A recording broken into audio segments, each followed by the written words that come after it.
Three, two, one, action. All right. Welcome back, everybody, to another episode of Mastering Entrepreneurship. I'm your host, Ravi P., and we are working remotely still. Today, my guest is Wook Kim, and he is a colleague of mine in the Masters of Innovation and Entrepreneurship program at UCI. So welcome, Dong. As Hello. everyone around school calls you DK.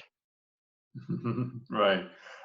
In fact, hello. And first of all, thank you for having me. And my name is Wook Kim, and everybody knows me, call me DK at first. And then I changed my name a little bit to call me Dong, because, Dong is easy to remember and easy to say. Yeah. And so you can call me Dong. Whatever you like. Yeah, okay, you're rebranding. I like it. Thanks, Ravi. And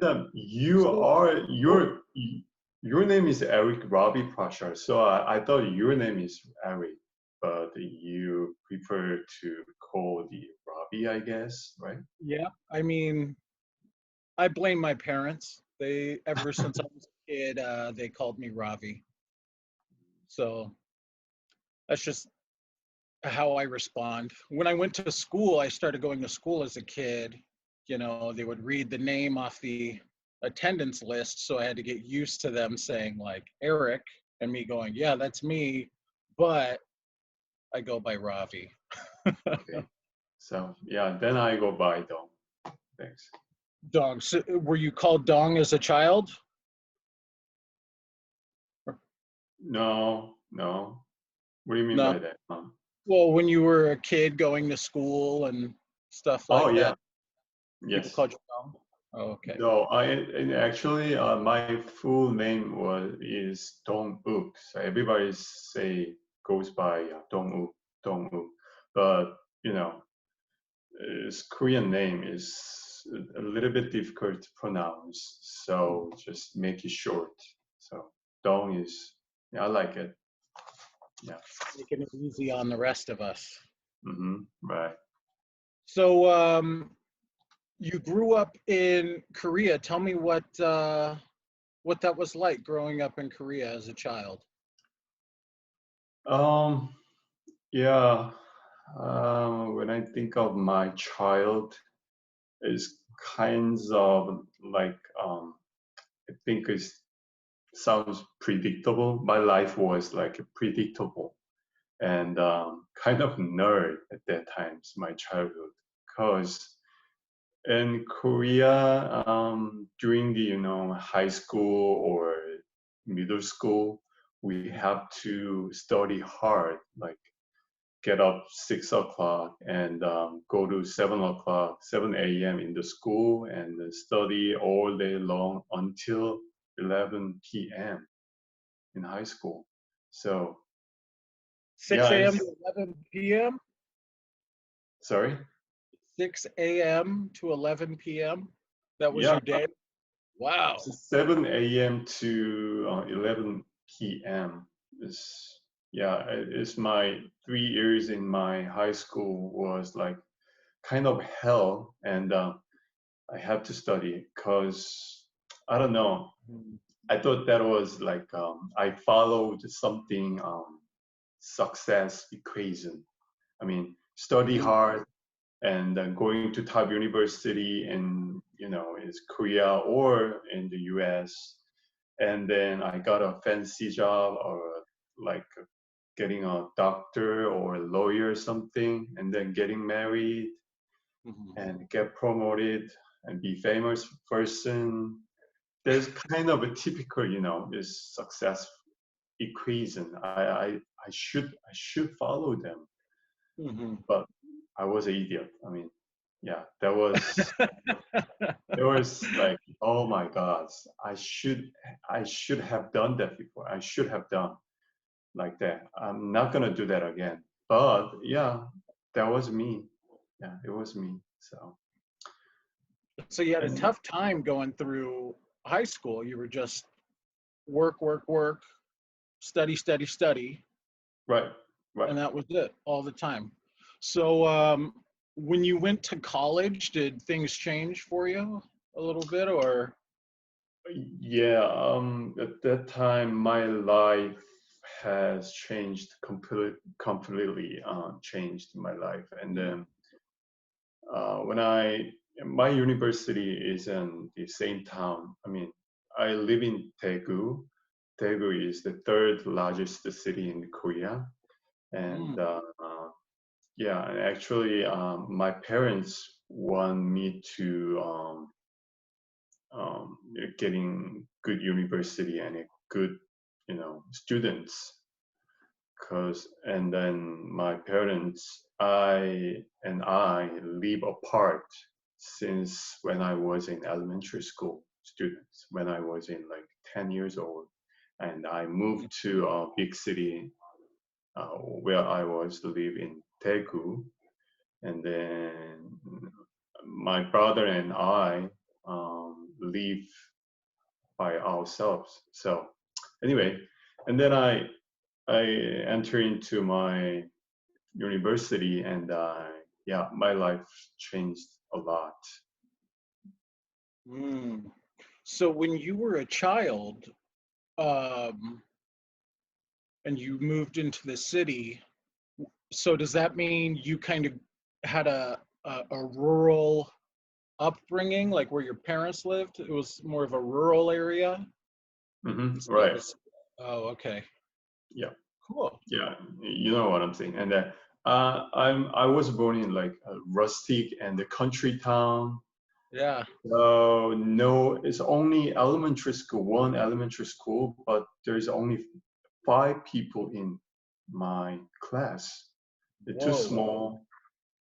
So there's no future. I mean, my parents think there's no future for my child.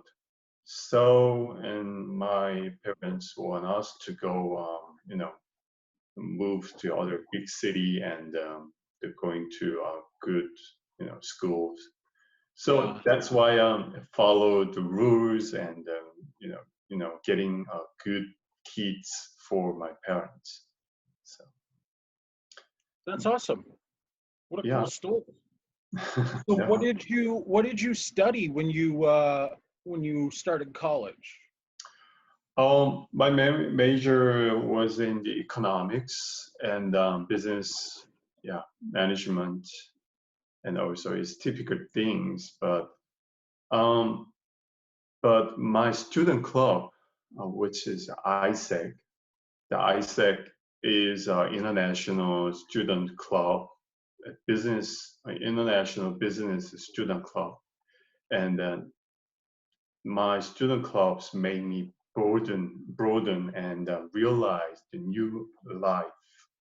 And then I met a lot of people, and then also I met a lot of foreigners and students from other countries.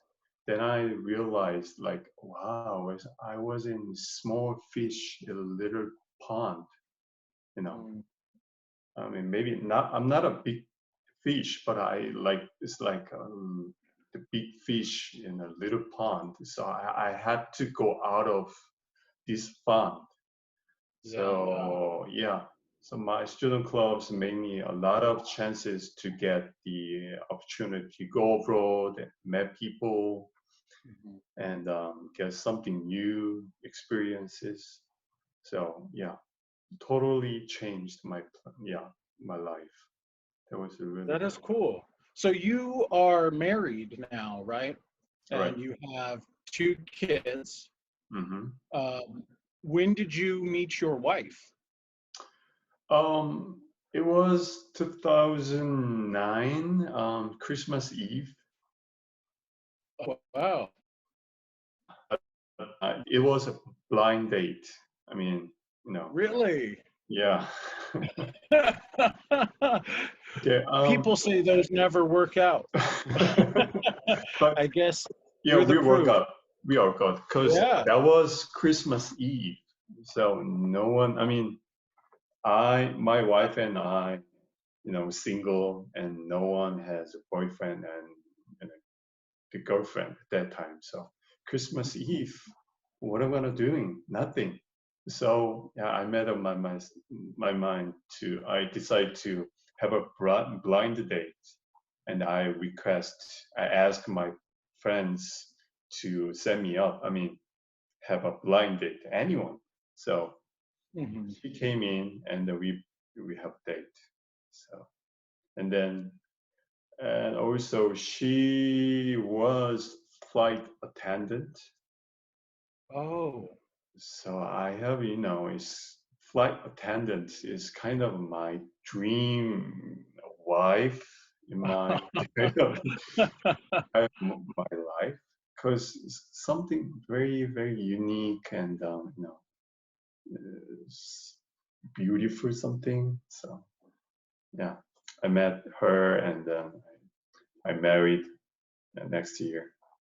Wow. It's like a It's so fast. romance novel. It's so fast. I know it's so fast. So Yeah. But like this is a story of, a boy who was working so hard studying, who came from a modest rural background and then moves to the big city and meets his dream woman on a blind date, and it's like a movie. right, yeah. But my wife then maybe after 2 years realized that I'm not a good person. I mean, she thought I was really born in the big city in Seoul and grew up and Mhm. study and very born with the silver spoon. But Mhm. I was not. I mean, Mhm. I was I was born in a rustic area, and also I study hard, kind of nerd. I'm not is fancy and the dandy boy at all. But she thought I was dandy boy something. So Oh, wow. I was totally wrong. But it's okay. I mean, we're in this we are in this together. So Yeah, you yeah, know, that's right. right. So, how old are your two kids? Oh, my yeah, our elder daughter is 11 years old, Lena. Okay. Okay, Mhm. and the youngest daughter is 9, and Emma. Yeah, they're Emma. so lovely, yeah, cute. Yeah, Yeah, they're nice kids. right. So, how has this remote learning been for them? Are they adapting well? They're staying focused. Yeah, I think yeah, kids generally cannot concentrate and focus on the like on our or the learning at all. But yeah, they getting used to focus and concentrate their learning. And Mhm. also, I was pretty surprised. I mean, this is kind of emergency distance learning is quite Mhm. well organized, well systemic, better than I Oh. expected. Because I can compare it in my country. I mean, in Korea now, the government and also the unified the district education department provide the distance learning, but it sucks. I mean, it's Oh. totally messed up because they were not prepared. But Yeah. here in US, we are in the June, and my children has the Google Hangout, and also provide tons of material to learn and getting easy access to their materials. So wow, I thought, wow, this is better than Korea. I mean, Korea has a good, well, infrastructure with the IT or IoT systems, but Mhm. I think the problem is software. and also soft power. We don't have any, contents and Yeah. soft skills and soft power. Mhm. And then I realized, wow, it's really, really good, is for getting equipped with the soft power and the contents. Yeah.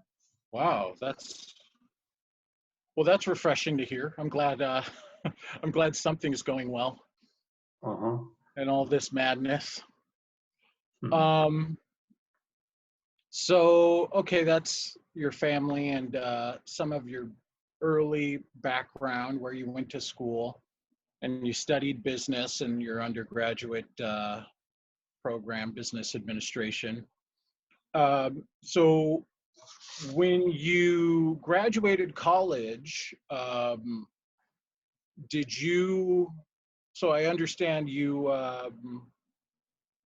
let me just broadly say this. Why don't you just tell us about your career a little Okay. bit? Yeah, okay. My career is like so simple. I mean, just one company Uh-huh. since 2007. But I have several positions during until 2007 until now. So I have, but before I entered my company, and I do a little bit experiences on the I internship. I got an internship in the Paris, France, for 6 months, and I worked for the Hyundai Corporation. Yeah, Hyundai Corporation is not a motor company, and they sell pretty much everything, and in Europe and all over the world. So, and then I was dispatched to the Paris branch in Hyundai, and I stayed for 6 months. I sell the steel and aluminum products and tube in all of the Europe. So I had a call with the other buyers Mhm. and from Italy and France or Belgium, something like that. So, and then I have a confidence on, yeah, yeah, I'm ready to get a job. And then I applied for my company, which is Korea International Trade Association, the KIRA. So I applied for the company, and then I was welcome aboard. And then since 2007, I started my career in my company, and I had worked the several areas like a PR office and the Mm. trade big data department and overseas marketing division and branch offices in our Korea regional branch offices for 3 years, and also a trade HR department for 3 years. So, Mm. and now I'm here in Irvine, USA. Right. So you've been working there uh 13 years or so. Right. And so you've held a lot of different positions and you've moved around and got to learn a Mhm. lot of different things. What appeals to you the most? What Um, job title or facet of business did you like being in? yeah, I think I was really good at, and I was really passionate with the PR, I mean, public relations, and Mhm. also trade big data department. Mm. And trade big data department was in only 6 months, and not a 6 month, almost about 6 months. But it's kind of news to me, and it's a totally different world than I knew. It makes me study more about big data or data Mhm. business analytics, something like that. It Mhm. drives me to drive me a new career for that. And also Mm. PR, I met a lot of entrepreneurs, and I have a chance to interview like startup and person, and also the CEO and the entrepreneurs and entrepreneur also. And then I realized, wow, I can be like, I want to study something new, and I want to go there, some startup industry. And then, yeah, Mm. it was cool. Very cool. So is that what attracted you to the MIE program? Right, exactly. hmm You just knew So, you wanted to work with the small businesses and startups. mhm. Maybe let me start off introduce my company first, because maybe Sure. if you understand my company, and then it would be helpful, because Kira has we promotes trade, international trade. So our members have was like 72,000 member companies, including small, medium-sized company, and even startups, and also in big conglomerates like Samsung or LG or Hyundai. Wow. So Wow. pretty much, yeah, they are our member companies, but we do focusing on the facilitating international trade with the small, medium-sized company. Mhm. So pretty much conglomerates they are an expertise on the international trade or selling their products, getting new information from all over the world. But on the other hand, is the startup and the small medium SMEs enterprises in Korea, they don't have any access to um, going abroad. And Mm. so our company, Kira, as kind of a middleman to help our small medium-sized company. Then Mhm. I met tons of and thousands of people, entrepreneurs every single year. We have to kind of mandatory. I mean, we need to develop our ability and capability by meeting entrepreneurs and business people. Then Mhm. we can help them. Mhm. So yeah, and then I was in the PR office, and then as I said, I met a lot of entrepreneurs, especially startups, and then I can be a something person who help and consult them for startup. If I taking new courses, or if I study more, and then yeah, that's why I'm looking for the MIE program. Mhm.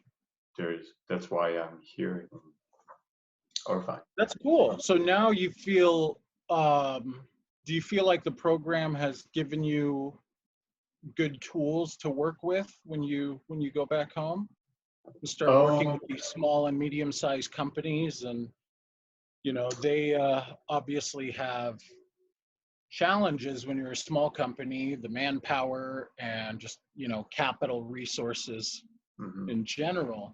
uh, do you feel like you've learned some good skills, maybe like our lean startup methodology and Mhm. Mhm. all of Okay. that?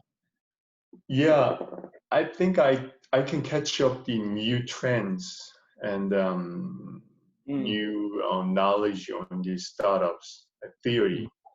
But Mm-hmm. I think the most important thing is like hands-on experience. I'm meeting, colleague. I'm meeting my, MIE cohorts, and then also Yeah, a bunch of venture capitalists, and also a bunch of the entrepreneurs during yeah. the guest speaker and the co-curricular and site visit. That was a really fantastic to me. I mean, it's totally new world, but I think it's a little bit different from in here in the US and here in Korea. I mean, I thought Silicon Valley and US is the best for work and invest in the world, Mhm. but it depends on the environments, and also it depends on the people. So Yeah. I can learn from anything from MIE program, but I doubt, and I have no confidence on the implementing those are kind of skills on the my country. I don't know. Uh, You know what I'm just because saying? it's a different type of ecosystem, so it's going to Right, take different right. types of skills. For sure. Because Korea is like here, but US is way up here.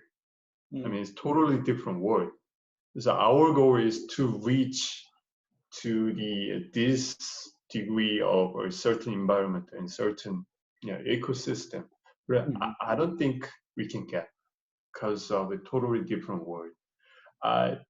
The most reason, I mean, I thought that is maybe venture capital Mhm. first, and the different culture. And Ravi, you and Born and every pretty much a lot of our cohorts, they do and they're willing to take on risk and also being an entrepreneurs. But Mhm. in Korea, we're not. Mm. In different You know, world. I've heard that a lot from people in different countries, even European countries, where they kind of have more socialized programs, and the government is run differently.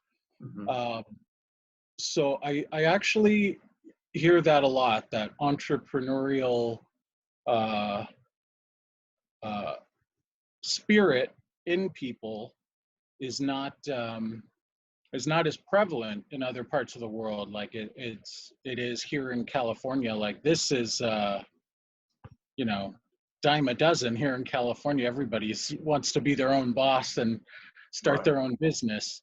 Mhm. Um, but yeah, that's interesting that you say that. I'm Because a yeah. I'm a big I'm a big fan um, of being your own boss and taking that initiative, but uh, not everybody wants that. And I think a lot of your cultural environment has to do with what we value and how we grow up valuing things. Mhm. Um, so let me ask you this: during your time here at the um, in the MIE program, Mhm. have you? So obviously, like you said, we had a lot of great site visits and everything. Um, how has it compared in just this past quarter? Now that we're all working remotely and we're doing our podcast interviews remotely, do you think this COVID-19 thing has diminished your experience in this program?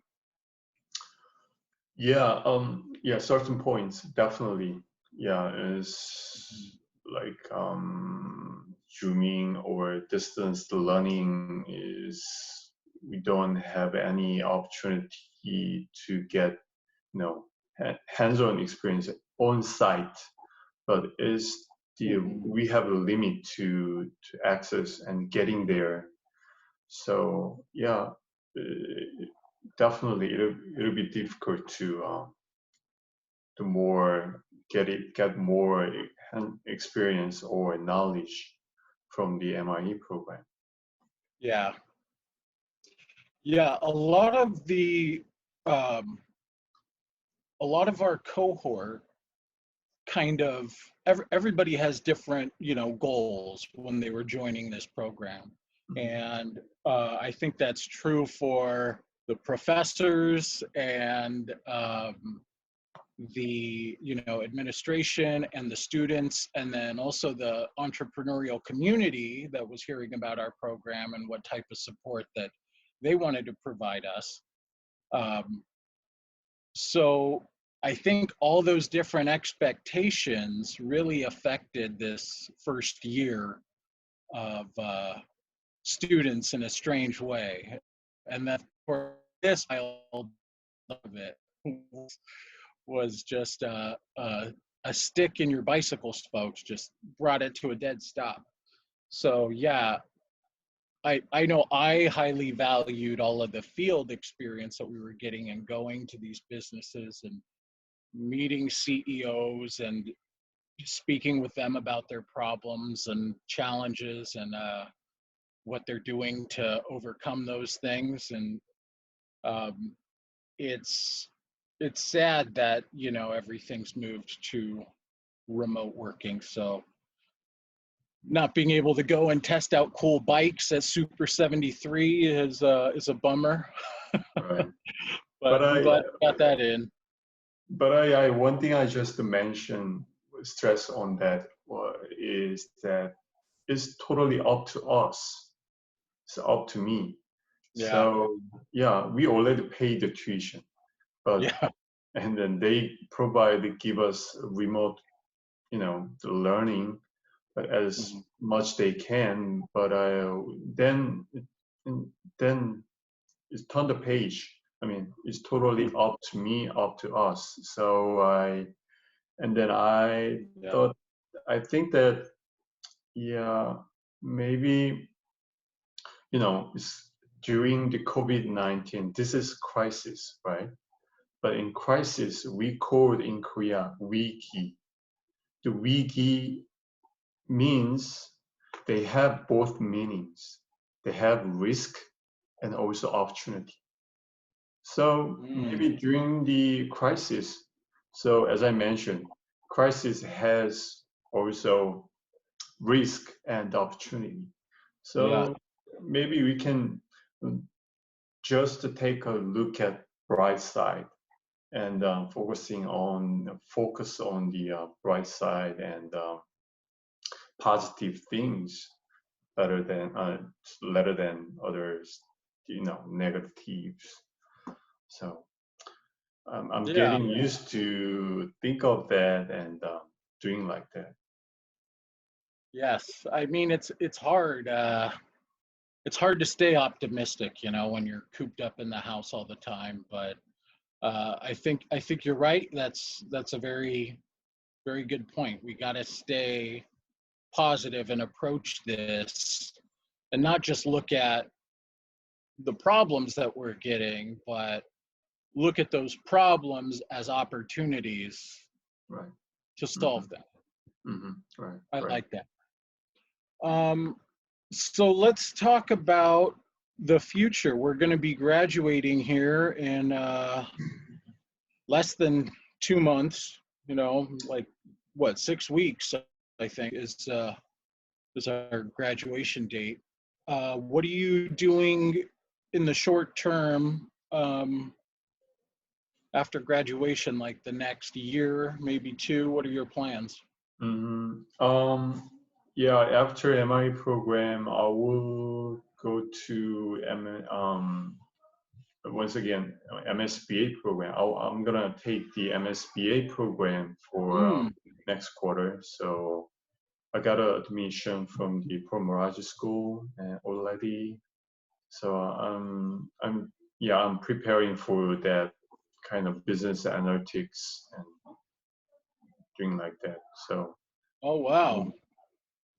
The MSBA program, huh? Well, so that kind of ties in with your big data experience. Right. Now you can kind of learn some analysis methods, how to boil all that data down. How do you make sense of it? What Oh no, I mean, I'm not a fan of the analytics or Hadoop or I don't know, the Python R program something. Yeah, Python. Never Yeah. ever learned those kind of skills before, but I want to do that. I mean, I like to try something new and something different. So I Yeah. want to, yeah, I want to challenge myself for next my dream or next career. So yeah. That's good. So, what about a little further in the future after that? So, I mean, the MSBA program, it starts in the summer, right? Doesn't it? Right. Hmm. Okay, so right after we graduate, you'll be going right back into the classroom, Hmm. and that lasts through until next summer, Okay. I think, right? Mhm. Something like that. It's 12 months or is it 14 months? Maybe 10 months. I mean, starts August and it ends June. So Oh, okay. yeah, it's my company Kira sponsor me for the already my program Hmm. for 2 years. Mm. So yeah, my future plan is so simple. I have to be back my company and Yeah. working so hard. But I can, I mean, with the positive things, because I learned startup from you guys, and then also I can learn the new tech skills, business analytics. Then Hmm. I can implement and I can introduce something new technology or trends in my company, and Hmm. then maybe I can be some, the team lead or leader in the my department that I have given will be given. So Yeah. I mean, you're going to have a lot of new knowledge to share, and hopefully, you can come up with um, some good ways to grow those small and mid-sized companies that you're talking about that don't necessarily have access to global markets, um, but they have, they have the potential and the products are good, and why not? It's, it's their own. I mean, I think it takes an optimist to really believe in that, taking these small businesses and moving them into those global markets. It's a lot of work, and you got to have a lot of dynamic skills to be able to pull that off. yeah, right, you're correct. But I one thing that I concern is I don't know. I mean, sometimes business and data driven decision is really good and then really necessary. Hmm. But I think also like how do I say the gut feeling Hmm. is also, I mean, really, really important. And Yeah. so I think we need to like balance with the IQ and EQ at the same time. Like I said, I Hmm. mean, and so it's kind of my journey, my career journey, to balance with the data-driven decision and also with my gut feeling from my hands-on experience. So, Yeah, I agree. I think that's it's a it's a tough rope to walk on, that balancing act, trying to stay logically and emotionally balanced all the right. time. It's a Hmm. challenge for everybody. Right, right, correct. I But agree. that's really cool. I think that's so cool that your company gave you 2 years off to come and go back to school, better your Yeah, education, better yourself, acquire more skills. And in that short time, you're going to have 2 master's degrees. So right. that's pretty Yeah, cool. yeah. So, my friends say you are crazy. You're getting 2 master degrees, and why don't you just take it easy and getting, the easy course you can take. but I don't want to do that. I mean, it's just Mhm. my life was in childhood and until my life was so predictable and it's just typical things. But after I'm turning 40, so I want to try something new and different. So that's why I'm here and I'm taking more different. So 2 master's degrees, kind of hard and risky, but it's so far so good. Thanks to you guys, and yeah, it's really great. And That's good. yeah, It's tough to step out of that comfort zone and go into something that's going to be tough. It's going to be challenging. I mean, you moved halfway across the globe hmm to a place you never lived before, and now you're here. You moved your family here. So that's been just uncomfortable for you, but uncomfortable for your family as well. But they're all, I hope everybody is having a good experience and learning a lot from it. right. Um, I think about uh, your kids, and the type of experiences that they're having right now are going to be invaluable in their future, and learning about culture and life here in the US, and how that's going to allow them to grow into a more worldly or cosmopolitan person, Right. someone that's got this world experience. Because we live only once, so That's that's right. right. The right time is so precious and important to us, meaningful.